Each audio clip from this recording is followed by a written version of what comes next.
morning, everyone, and welcome to Military Mondays. For those who do not know who I am retired Air Force Major Brenda Sanchez, and I am the co-author of the best-selling book, Life's Real Currency, with my husband, Michael Sanchez.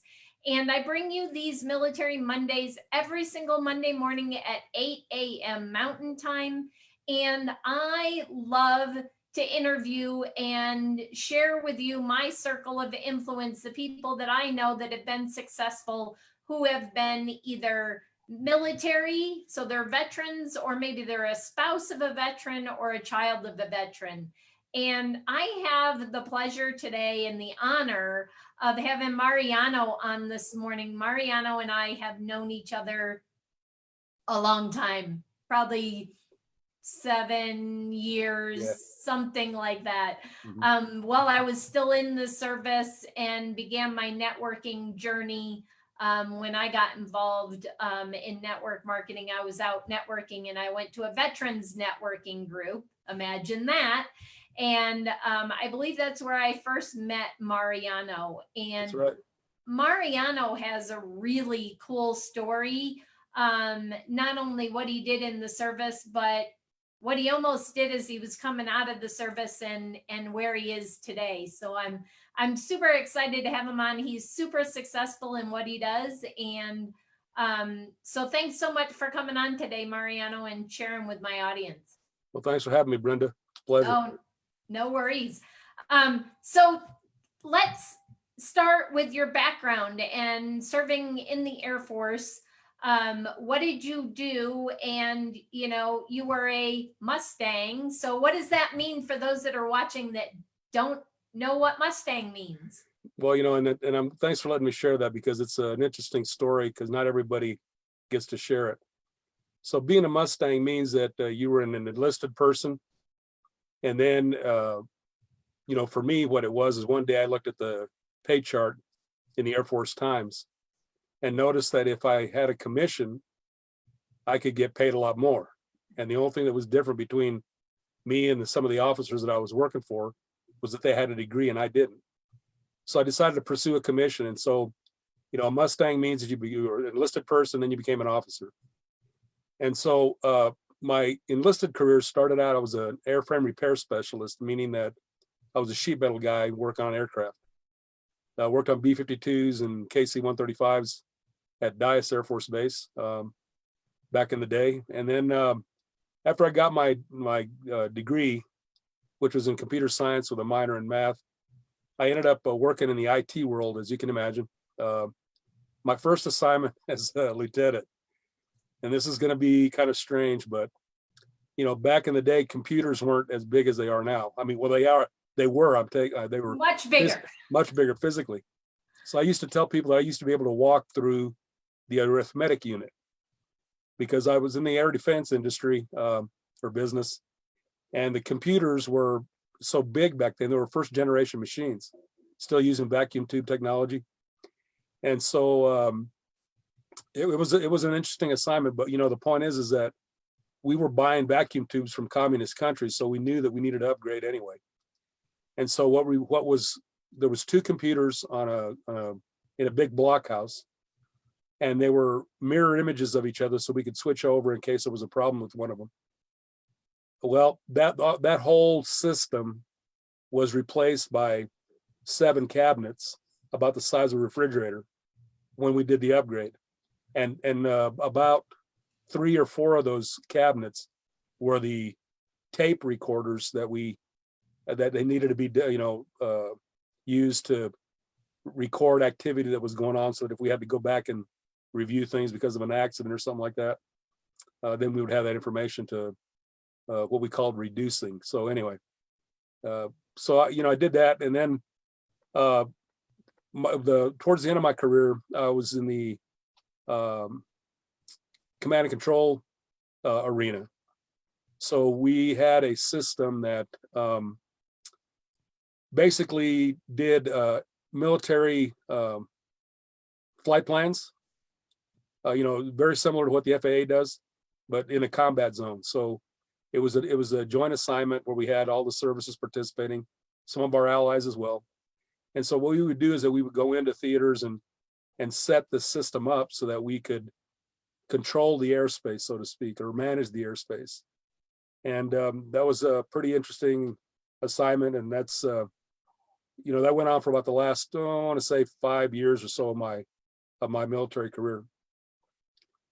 So cool.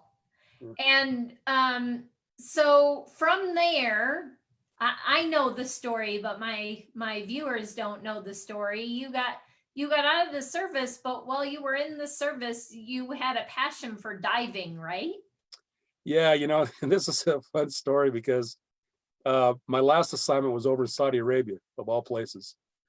It's kind of funny that I ended up there because I had deploying this system that I was just describing. I had went out with a group of an organization, 9th Air Force it was, that we were setting it up over in Saudi Arabia. And when we were there, I told the guys, I'm never coming back to this place. Well, you know what they say about never saying never, right? So I ended up getting an assignment there. But, it was actually the best thing that could have happened to me. Because what it made me do is that, when I was assigned to Saudi Arabia, I was actually in Riyadh, the capital of the kingdom. And what we were there for was we were there as liaison officers and enlisted people working with our counterparts in the Royal Saudi Air Force or the Army or whatever service we were representing. And so while I was there, when I got there, the guy that was running the shop, he says, well, what do you guys want to do for fun? And so, back in the day, we kind of, the new guys that had showed up, we kind of looked at each other and said, well, we can't go to any Hooters around here, because of course, in this kingdom, there's no drinking, well, supposedly no drinking and no alcohol or no bars and things like that. Let me just tell you, that's not really true. But anyway, so we kind of, we're saying, well, what can we do? And he says, well, have you guys ever thought about diving? And once again, we kind of looked at each other and we said, last time we checked, we're in the middle of the desert. Where are we going to do that? So, and if you're familiar with Riyadh and where it is in the country, it is in the middle of the desert, right? So he said, well, have you guys ever heard of the Red Sea or the Arabian Gulf? Okay. And so actually, it was great that we were in Riyadh because we were kind of centrally located and we had access to the Red Sea and the Arabian Gulf because when we were there, we were on diplomatic passports and we had access to the whole country. And in fact, some of the guys that we worked with us were at each of the satellite locations around the country, because one of the things that we did was that we were helping the Saudis with their air defense system that they had just bought from us, and it was a mirror image pretty much of what we were doing here in the United States. So as a result of that, I got a chance to learn how to dive, and being an Arizona guy, not really a water sports person. It was the last thing I thought I'd ever do, but once I got involved with it, I was kind of like, what's the old phrase about taking like a fish out of water or something like that? Yeah. It was something I really enjoyed doing. And the other thing about the assignment was that what it also did for me is because when you live in another country like that, the society is so different. And we were fortunate enough to be able to mingle with the locals or the residents of the Kingdom of Saudi Arabia and get to know them. We weren't just locked down like, most folks that go to Saudi Arabia typically are at like Prince Sultan Air Base and they're locked down. They can't leave the base unless it's an official purpose or something like that. But because of our passports, we could go anywhere and we were authorized to do that because we were actually there as guests of the prince. Needless to say, their military system is totally different than ours. But being in that environment, not only from a military standpoint, but from a social standpoint, really I had to change the way that I thought because, in that country, or kingdom, I should say, when they stop to pray 5 times a day, if you want gas or if you want, go to a restaurant and they're praying, you can't get it. So that in itself made you change the way that you normally operated. But then, like I said, their military is different than ours. And you need to learn how to navigate in that system because it was interesting to say the least. So it made me think different and I had to think different than I was, back here in the States. because we knew that we weren't in Kansas anymore. So, and then of course the dive experience, I introduced me to some people that were, one of the things that I learned about Saudi Arabia is that there's such a big international crowd there, because, one of the things about that society over there is that, because they believe they're the chosen people, there's a lot of work that they don't believe they were meant to do. And so they hire a lot of Westerners or people from outside of the country to come and do the things that they weren't meant to do, right? So I got a chance to meet a lot of people from all over the world. And the guy that I met, Eric Knight, he was from Scotland, and he was a PADI instructor. And he was the one that was teaching us how to dive and things like that. So I used it because I was a point of contact for the unit, because I had all the dive equipment in my villa. And so I got to be the point of contact for our organization and other organizations that wanted to learn how to dive. So I got to meet him. And as a result of that, when it was time for me to leave the country, I heard that he was leaving as well. And so I learned about what he was going to do. And he was following his girlfriend, fiance at the time, back to the United States, because he was going to open up a dive shop in Tampa, Florida. And because I had worked with him so much and knew the operations, he was telling me that he was going to do all this. And I said, so because he also mentioned that he was going to be working in Saudi Arabia at the same time. So he was going to be going back and forth. And so I said, well, who's going to mind the shop while you're gone? And he said, well, I really haven't thought about that yet. And so I said, well, I know somebody's going to be available 1 April. And he said, well, who's that? And I said, me, because I just learned when my retirement day was. And so, boy, it was a tremendous opportunity. In that environment, I think, and this is kind of what it may allow me to make an easier transition, I think, from the military, is that when he said, yeah, let's do that. I'd like for you to join me in that. So he says, so how much do you want? And I said, Eric, I just learned about this, give me a week. Let me think of some numbers and I'll come back. Talked about it next week, because we were going there. He was in Dhahran, in the Arabian Gulf, or access to the Arabian Gulf. And so I said, let me come back next week when we bring some more students and we'll talk about it then. And so I came back, and, this is the first chance that I've had to negotiate my salary, right? Because when you're working for Uncle Sugar, you get paid what you get paid, right? So, so I came back and I gave him what I thought was a pretty serious 6-figure, because I was going to, it was a 6-figure number, because I was going to be living in Tampa, helping him build a school, and my family was in Colorado Springs. So I was going to be making trips back and forth. And so I was going to have 2 households. I didn't know exactly how long, it was going to be that way, because I'd have to uproot my family from Colorado Springs at some point, assuming everything went well. So when I gave him the number, he looked at me straight in the eyes and he says, is that all? So I actually laughed and coughed just like I'm doing now. And I said, look, Eric, I'm going to be the one doing the legwork and the menial work. And at the time, he and I had a pretty good relationship. So what I actually said to him was, I said, Eric, I'm going to be the Mexican doing the work. If you want to pay me more, go ahead, man. And so what he said was, yeah, I'm going to do that. He says, I'll do that easy. He says, I'll also give you some percentage of the students that come through the school. And, you can set up dive trips all over the world if you want. Because we had talked about that actually during the sessions that we met. And you can, you can earn commissions off of that or whatever you want to do. And so here I was, thinking about my next life. And I kind of thought about it this way. I said, okay, so here I'm going to be getting wet, teaching people how to dive, making, serious 6 figures. Well, what's wrong with that? Yeah. So, getting a chance to dive all over the world, because I was going to set those trips up. And so I was excited, as you can imagine, because, it was the first time that I'd had that opportunity. And so when I got home, the family noticed right away that I wasn't right. Something was wrong with me, or something was different for sure. They said, "What's the matter with you?" I said, "Well, it's not really, anything the matter with me. It's really good news, and here's what it is."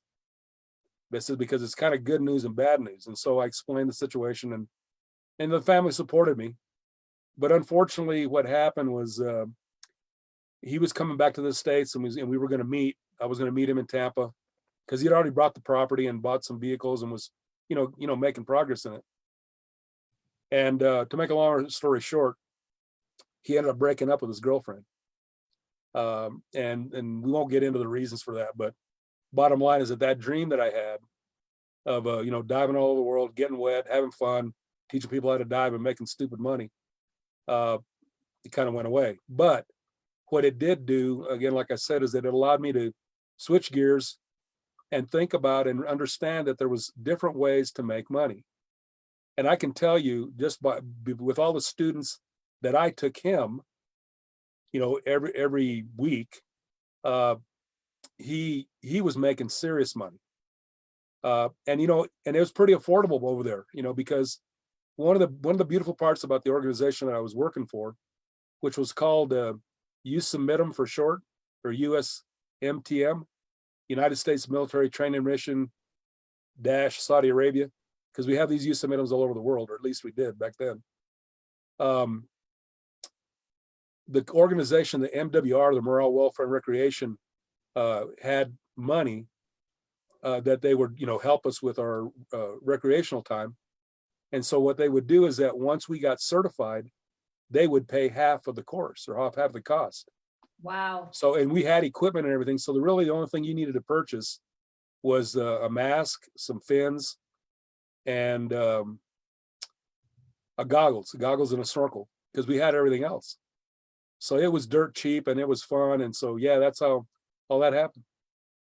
So that was your first venture into, or tiptoe in. You never really did it. You were helping while you were still in, and you were still doing diving, but that kind of gave you a taste for the entrepreneurial spirit and having your own company. Yeah, exactly. Which leads me to where you are today. You've got a lei around your neck. You are traveling, maybe not diving, like you can do dives on the trips that you do now, but you've gotten into the network marketing space, and specifically in the travel space, and are doing that today and enjoying life. But that's not where you started in network marketing. What I'd like you to share with the audience is what made you take a look at it. What were you first introduced to? And I know you've been with multiple companies and haven't necessarily chosen to change companies because they've shut down. And we've seen a lot of network marketing companies closing lately. And so for those that might be considering it, kind of give us your journey, and why are you still in network marketing, and what do you love about it? Okay, so what I'll tell you is that going back to the Saudi Arabian experience, like I said, what it did is it made me change the way that I thought. Because, when you're spending 20 some odd years or more in the military, you have a certain mindset, right? So when I went to the kingdom, it obviously I had to change the way that I thought, because again, like I said, navigating in that system and with those people, it was a different environment. And so getting to know Eric and his entrepreneurial, because he had other stuff going on besides, the diving thing. That kind of rubbed off on me. But again, what it made me realize is that there were other paths to pursue in generating an income. So one of the other things that I knew after retiring was that, and one of the things that I want to make sure everybody understands is that those of us that have been blessed with the opportunity to serve our country, the skills and the talents and all the things that we've learned as a on a day-to-day basis, doing what we do, those easily translate into skills that you can use for other things.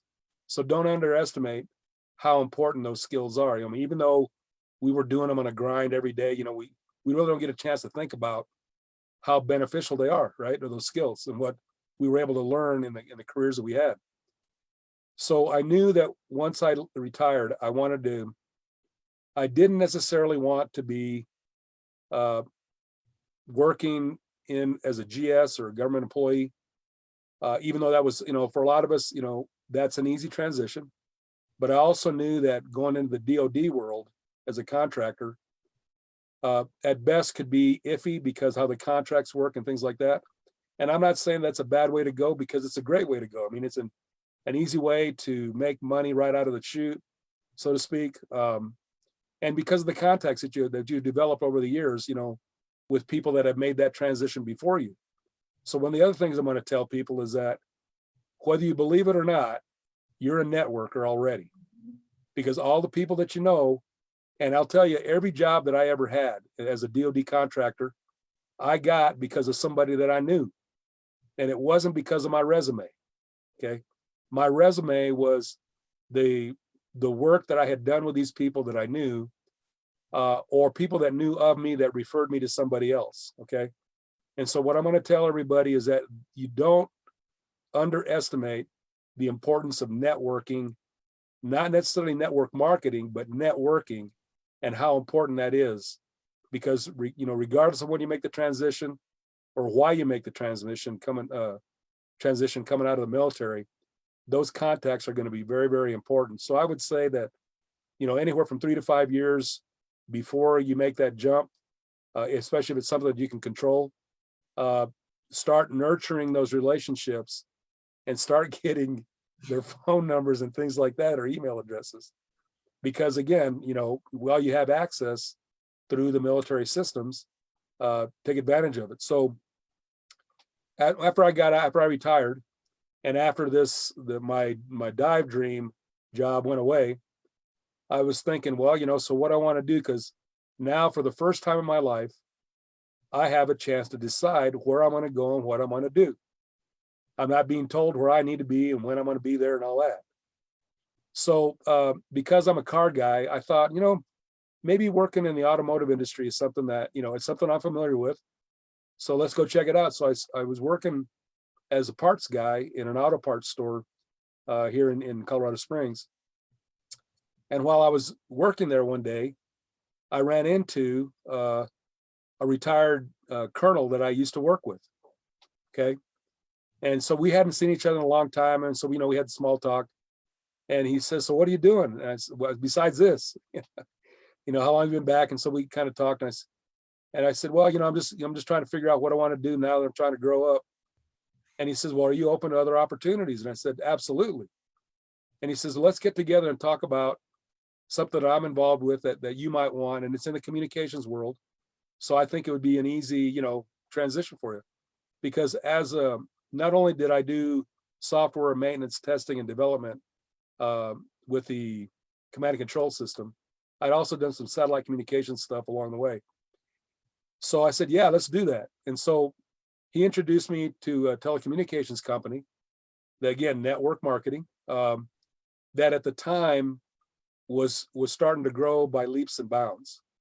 It was at the time when the telephone companies were being deregulated, right?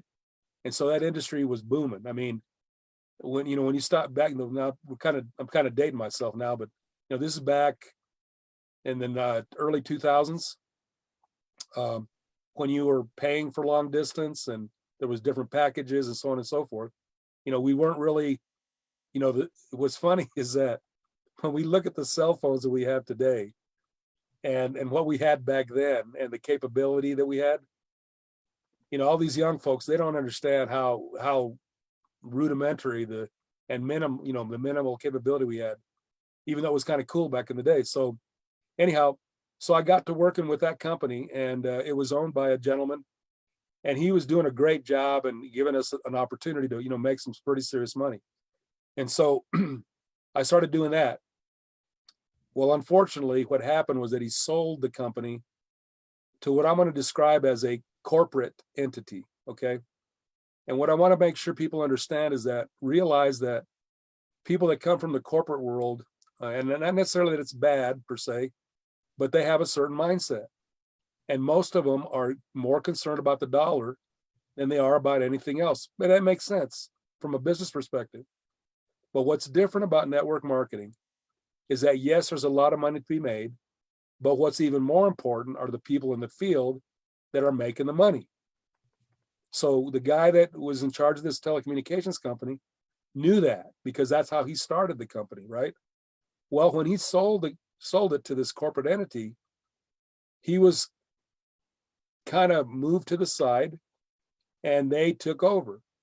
And so they, as it turned out, we realized kind of, going into it, that they really didn't care too much about the people. They were excited about what we had done so far. And people, there was a lot of folks who were making millions and serious six-figure incomes and things like that. Unfortunately, I hadn't been with the company long enough to be able to get that far, but the bottom line was that I was my own boss. I got a chance to do work at however I wanted, and it was something that I could take with me wherever I was. So when we talk about network marketing, that's one of the other benefits about the industry, is that you can take it with you in most cases. Regardless of which company you choose, you just got to figure out the one that works best for you or you feel comfortable with. So anyhow, what ended up happening, the company changed their mind, and even we had, the thing that's sad about it is that we were at a convention, and one of the corporate members came and said, we're happy to be, we're glad that you guys chose us to bring us along the ride, and we're getting ready to do some exciting stuff. Well, that guy had a chance at that point, because we had heard some rumors going running around, and he didn't address it about the company folding or making some changes and things like that. And so he had a great opportunity right there to put our minds at ease. But what he did instead was he didn't address it. So 30 days to the day that convention ended, they closed the company on us. Wow. Okay, so you can imagine, and unfortunately, I didn't lose a lot of money, but I knew a lot of people back then that lost a lot, and you and I know one of those guys.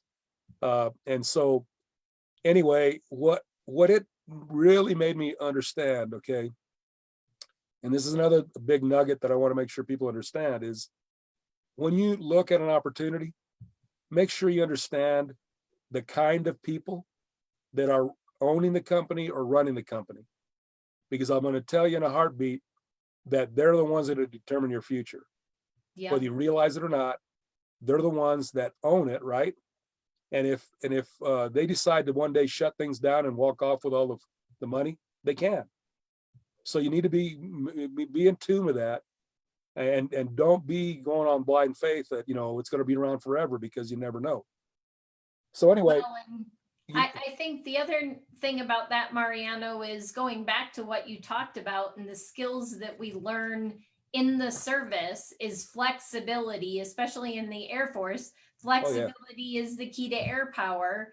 And you have been able to flex and bend and change with the environment. And when companies have shut down, that hasn't stopped you.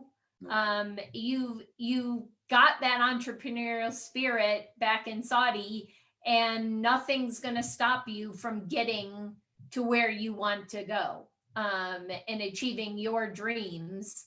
And you're doing that now through a travel company, which is pretty cool, because you're back to somewhat, maybe it's not dive school, but you're back to that passion of thinking of, I get to travel the world and do whatever I want, travel with who I want.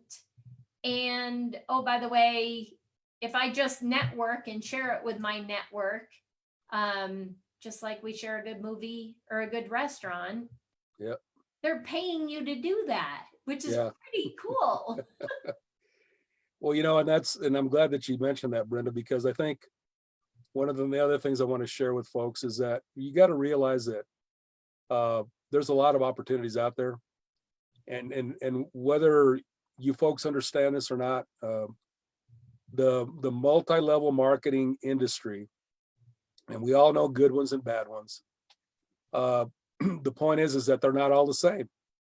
But what I'll tell you is pretty consistent, is that the pay or the compensation plans are pretty similar.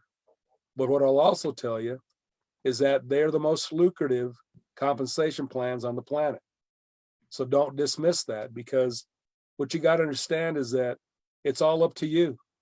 And you can make as much money or as little as you want based upon whatever your work ethic is or what your goals are. So if you want to make $500,000 or $500 a month or a week or a day, you can do that. You got to work for it. But again, it's up to you to decide what you want to do. Yeah. And so, when I first started because again, I needed to have, make some money depending on your situation. Some people can just do this, full time, but most of us start out doing this part time. And so while I was, trying to figure out what I was going to do, I also got a call from one of my buddies that I had been working with on active duty, who is now working for a company, a federally funded research and development company. And he said, so what are you doing? And so I said, well, I explained. And he says, well, I need your help.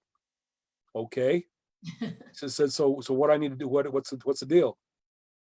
And he says, well, we're trying to determine whether we're going to kill this system or bring it back to life. And I need your expertise, because you were just doing that when you were on active duty. And I need somebody out there in Colorado Springs, because he was located back east. And I said, yeah, sure. I'm more. He says, that's the good news. The bad news is, I might only be 6 months, and it's not going to be a full-time position.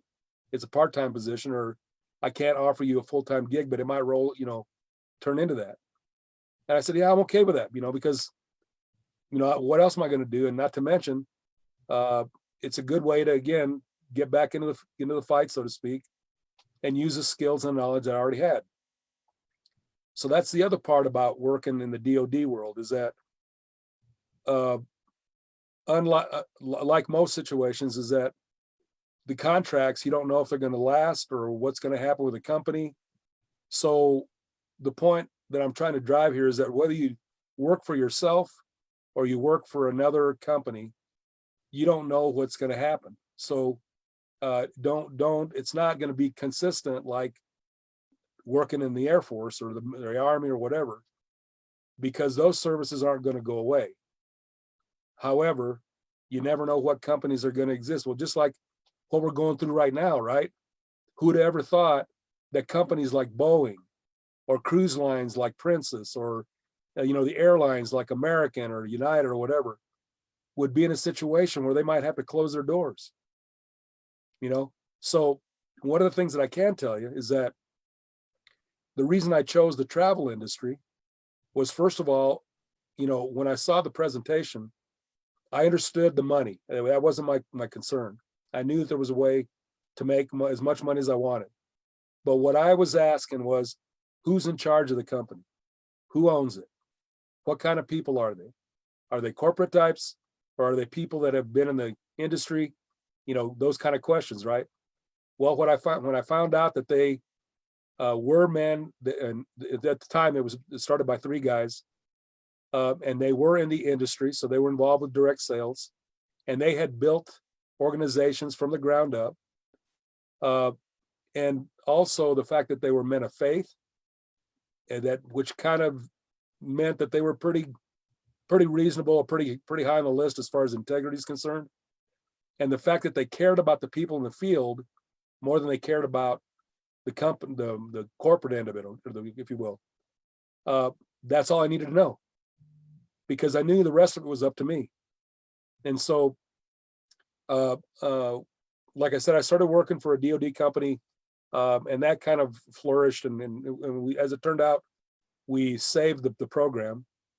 I ended up getting a full-time job, but then what happened back in the 2007-8 period, if I remember right, there was some downsizing that was going on, and I got caught up in that after making some pretty serious money with that company. And so I knew at that point that I needed to pursue something else or wanted to continue doing that.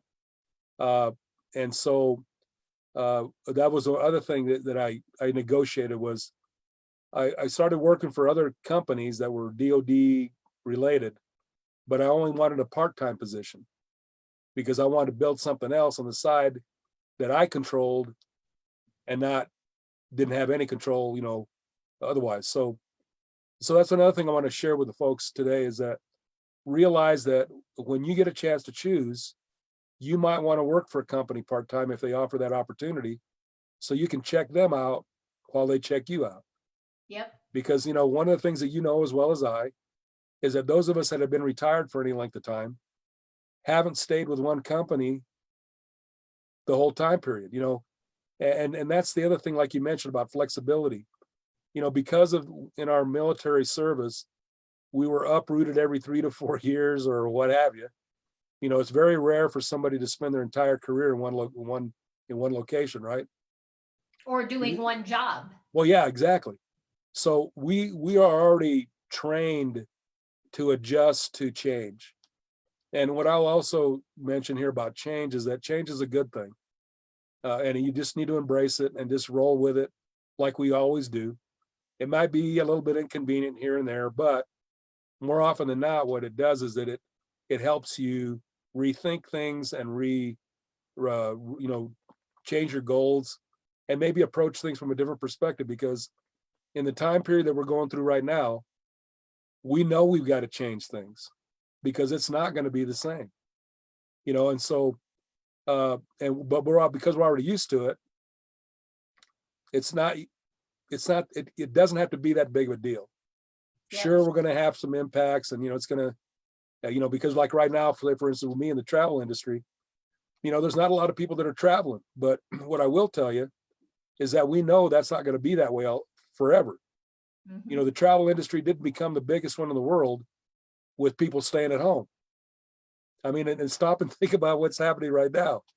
When we got into this stay at home phase, people were going crazy after the first 7 days. And so you can imagine where they're at right now. And what I tell people is right now is the best time to be thinking about your next vacation for 2 reasons. One is you've got your family together. You're spending a lot of time with them now. And, use that time to think about what you're going to do once the doors are opened. And that's the first thing, okay, is again, changing the mindset or talking about something that's fun, because, most folks really love going on vacation, right? And so the second reason is that the reason you want to start planning your vacation is that right now, there's some of the best deals that you'll ever see on the planet. Whether it's an airline ticket or a cruise or a resort or what have you, now's the time to start looking at that. And, I'm happy to say that with the tools that we have, there's a free service that we offer, and then there's one that you can purchase, a membership. But in either case, we're going to save you money. This all depends on how much money you want to save. And so I always tell people that there's no reason for you to be paying full price. In fact, one of the taglines that I use is, friends don't let friends pay full price. Yep. And so, anyhow, that's kind of how that all evolved. And, I was working with some other companies in between, but it wasn't a good fit, But when I heard about the travel opportunity, I knew because of all the traveling I had done in the military, and even though it was for a different reason, it still was traveling. I enjoyed going to Boston or going to, other places that, we don't really want to get into. But the bottom line is that, we got a chance, it was something that I was familiar with and something that I didn't know I could make money doing, like you were saying. Yep. If you, it's not like it's work, right? If you get a chance to do something that you love to do, it's not hard to get up and do it every day. Yeah. So anyhow, that's kind of how that all went, came together. Yeah. So I from our conversation today, I just want everybody viewing to take away, think different, think outside the box. We just posted a blog article last week on Think Different. And that's what Mariano's whole theme this whole time has been, is think different and think outside the box and be flexible. Because those of you who have been ingrained in a single job, a single path, whether that be in the military or on the outside in corporate, we don't know what tomorrow may bring. And especially military going over, like Mariano said, into government contracting, because that's the comfort zone. Contracts go away, and we've seen with the craziness going on right now, your job and tomorrow is not promised. So think different, step outside your comfort zone. And if you're interested in learning more about travel or any other opportunity, network or marketing or affiliate marketing type of opportunity, I have a vast network of people that I can plug you into. I can chat with you. If you are getting ready to retire, if you're within that 3 to 5 years, as Mariano talked about, and you want to explore what the possibilities are after retirement, I highly recommend you get in touch with either Mariano or myself. And also, if you're here in the Colorado Springs area, get plugged into VetNet, Veterans Networking Group, that meets on Tuesday mornings. If you're not here in Colorado Springs, there are veterans networking groups that are meeting all over the country, all over the world. And I highly recommend you reach out and try to get plugged into them. Even if you can only go a few times, once a month or once every other month, it just gives you a community of people to support you as you're making that transition. So with that, thanks so much for being on today, Mariano. I know that he's going to put his contact information in the chat. He just put it in the Zoom chat. I'm not sure if that will show up on the Facebook side. If it doesn't, we will make sure that Mariano puts his contact information in there, so that you can reach out and have a conversation with him. Thanks for having me, Brenda. Yes, thank you. If you yourself have a business, whether you are a veteran, a currently serving military, or the spouse of a veteran, I'd love to have a conversation with you to see if you're a good fit for Military Mondays. And if you'd like to stay connected, go to militarymondays.info. That's militarymondays.info. That way I can share past shows like this one that's been fabulous with Mariano, or others, and upcoming special guests that I have. So with that, again, thanks, Mariano. And I look forward to seeing everyone next Monday on Military Mondays. Bye, everyone.